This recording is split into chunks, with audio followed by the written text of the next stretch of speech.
Do you remember watching a show or movie growing up and it absolutely terrifying you?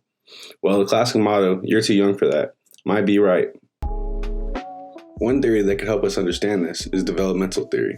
This theory looks at the way children process, interpret, and think about the world around them as they pass through a series of stages in their cognitive development. Children go through 4 different stages of cognitive development while growing up. There's the sensory motor period, the pre-operational, concrete operational, and formal operational. The sensory motor period begins around age 2. In this stage, the child is figuring out their body and environment. They focus on what they see, what they are doing, and their environment around them. In the pre-operational stage, they begin to perceptually think. The child will centrate on an object that stands out to them. This means focusing on an object and only that object. They also have an egocentric way of thinking. This is from the age of 2 to around 7. In the concrete operational stage, children begin conceptually processing and empirically and inferentially thinking. They also begin to be able to take the perspective of others. This happens from age 7 to 11. The last stage is formal operational, and this stage is from 12 and up. In this stage, they start to move and think more strategically, abstractly, and logically. The reason these stages are relevant to being scared is because based on the child's development stage, this will determine what the child is afraid of. Children in the pre-operational stage, for example, are frightened by concrete, fantastical, tangible things, images, and sounds, regardless of an actual threat. This would be E.T., for example, since it looks scary to them, regardless of the actual threat, since he's usually actually the good guy. Children in the concrete operational stage are more frightened by things that are actually threatening and could happen. For example, Jaws, since it's more likely and could actually happen.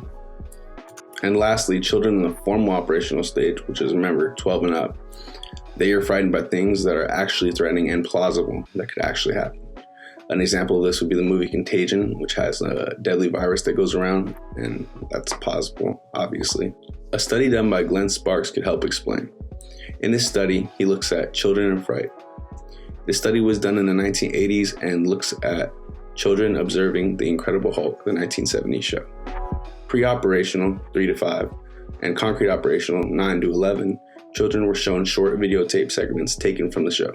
An accidental overdose of gamma radiation alters his body chemistry. And now when David Banner grows angry or outraged, a startling metamorphosis occurs.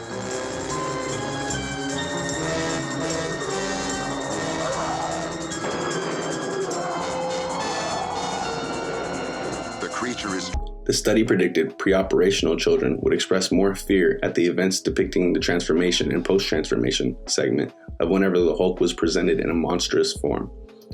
The experiment examined whether children of different developmental stages expressed different levels of fear while watching episodes of The Incredible Hulk.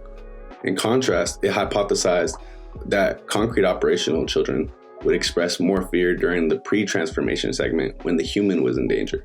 Both predictions were confirmed. The pre-operational were more afraid of the Hulk because of his looks, and the concrete operational were more afraid of the situation going on around them.